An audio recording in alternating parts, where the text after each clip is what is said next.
वो लोग ऐसे बात करते हैं। आउट ऑफ हेयर को वो बोलते हैं आड़ा हेयर। ग्रामर में तो इतनी गलतियाँ निकलती है उसमें, आप सोच भी नहीं सकते, उससे ही उनको फ्लुएंसी आती। दोस्तों, ऐसा कहा जाता है कि एक लैंग्वेज में हम जितना कम ग्रामर का यूज़ करते हैं उतनी ही वो लैंग्वेज अच्छी होती है, लेकिन यहाँ पे सब उल्टा है। आप सब लोग एक मिसकंसेप्शन लेके बैठे हैं कि मुझको परफेक्ट ग्रामर बनाना है, मुझे परफेक्ट होना है ग्रामर में, तभी मेरी इंग्लिश अच्छी होगी। तो मैं आपको बता दूँ, ऐसा कुछ नहीं होता है। आपको मैं ऐसे क्लिप्स बताऊंगा जिसमें जो नेटिव स्पीकर है वो गलती कर रहे हैं ग्रामर में। तो आप जब भी बात करते हैं तो आप इस बात की टेंशन मत लो, इस बात से आप ओवरवेल्म मत हो कि आप ग्रामर में गलती कर रहे हो। आपको परफेक्ट नहीं बनना है ग्रामर में, आपको इंग्लिश में फ्लुएंट बनना है। और फ्लुएंट बनने के लिए अगर छोटी मोटी गलतियाँ ग्रामर में हो रही है तो उसका आप बोझा मत उठाओ और आप अच्छे से एंजॉय करो ये इंग्लिश स्पीकिंग जर्नी, क्योंकि आपको इंग्लिश में फ्लुएंट बनना है, आपको ग्रामर में परफेक्ट नहीं बनना है। अगर आप कॉम्पिटिटिव एग्ज़ाम देते हो और आपका कोई स्किल है जैसे राइटिंग हो गया, तो उसमें आपको ग्रामर परफेक्ट चाहिए। राइटिंग में या फिर कोई एग्ज़ाम दे रहे हो या फिर कॉम्पिटिटिव एग्ज़ाम की तैयारी कर रहे हो, तो उस केस में आपको ग्रामर सीखना है।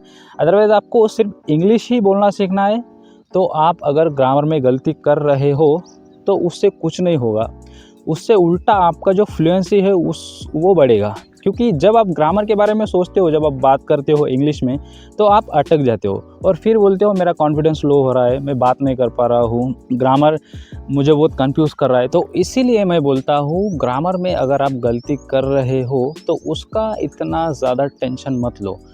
पहले आप ये क्लिप देखो। With her, with him, don't matter. It don't matter what color I am. क्या आपने ये क्लिप देखा है? तो इस क्लिप में एक कैरेक्टर है, ये क्लिप है, एक पॉपुलर मूवी है, आप सबको पता है, अवतार। तो उस मूवी में कैरेक्टर है जाक बात कर रहा है कोरिज से और कोरिज बोल रहा है इट डोंट मैटर। अगर ग्रामेटिकली हम देखें तो इट डोंट मैटर ये रॉन्ग है, इट के साथ हमेशा डजंट आता है, इट डजंट मैटर ये करेक्ट है। तो इतनी बड़ी मूवी है, इस मूवी में वो लोग गलती कर रहे हैं, ग्रामेटिकल एरर कर रहे हैं, तो वो लोग इतना टेंशन नहीं ले रहे हैं, तो आप क्यों ले रहे हो? आपको अगर और एक प्रूफ चाहिए तो और एक प्रूफ देता हूँ मैं, देखो ये clip. We don't know what's coming. We never really do. But it don't matter. तो इस क्लिप में भी वो बुढ़िया कैसे बोल रही है इट डोंट मैटर। सो जा झाटू। तो ये लोग बहुत कॉमनली लेते हैं ये सारी गलतियों को, तो आप क्यों इतना सोच रहे हो? एक बात बोलूं, एक अंग्रेज जितना ग्रामर में गलतियां करता है उतना कोई नहीं करता है।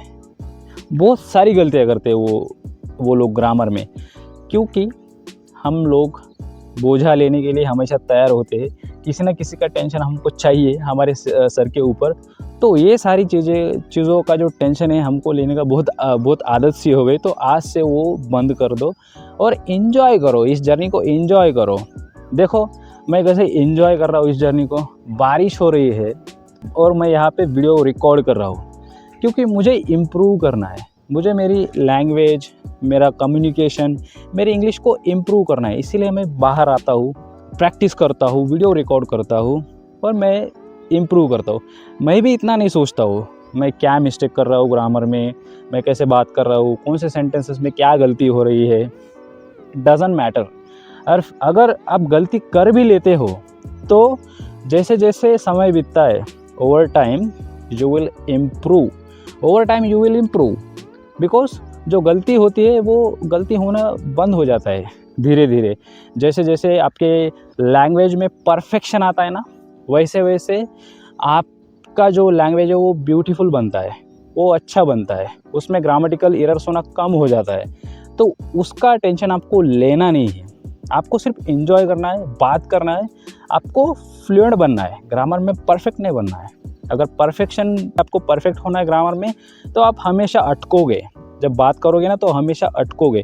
तो फिर आपका कॉन्फिडेंस लो होगा। जब कॉन्फिडेंस लो होगा तो आपको एक दिन ऐसा लगेगा, अरे यार मेरे से नहीं हो रहा, मैं बंद कर दूंगा, मैं रोक दूंगा, मेरी इंग्लिश स्पीकिंग जर्नी में रोक दूंगा, मैं सीखूंगा नहीं अब। तो आपको ऐसे थॉट्स आने लगेंगे, फिर आप डिस्करेज हो जाओगे। तो आपको ऐसा नहीं करना है, आपको सीखना है। अगर आपको इन सब प्रूफ्स पे भी भरोसा अगर नहीं है ना, तो मैं आज सुबह यूट्यूब पे एक वीडियो देख रहा था।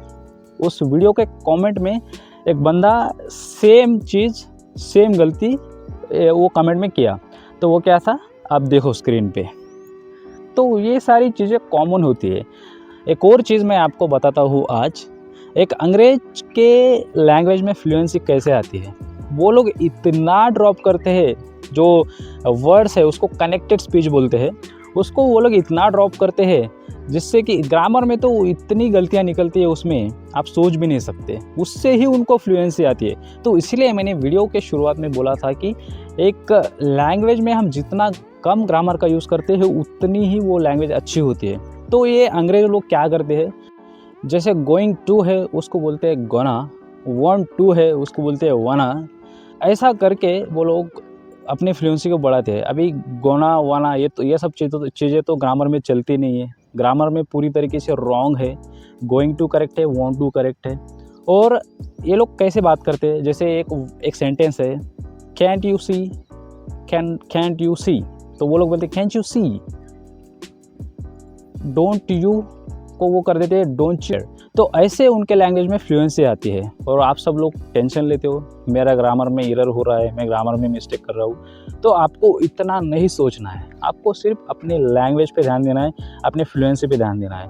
तो आज से ये सोचना बंद कर दो कि मैं कितना ग्रामर में मिस्टेक कर रहा हूँ। आप सिर्फ एंजॉय करो, इस जर्नी को एंजॉय करो। It's a beautiful language, it will improve your life, it will enlighten your career, okay? So the world has given a lot of importance to this language, so we have to learn. We don't have any other choice. Otherwise we all love our own language, our native language, our mother tongue.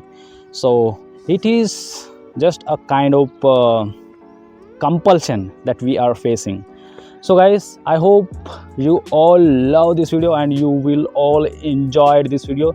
Sorry, देखो अभी मैंने गलती कर दिया, you will all enjoyed बोल दिया मैंने। तो क्या है उसमें, क्या है, गलतियाँ होती है, तो उतना टेंशन नहीं लेना है भाई, बस अपने को इम्प्रूव करना है। So if I hope you all have enjoyed this video, I will meet you again in another exciting video or exciting topic. So till then, stay tuned, bye bye, enjoy your English speaking journey guys.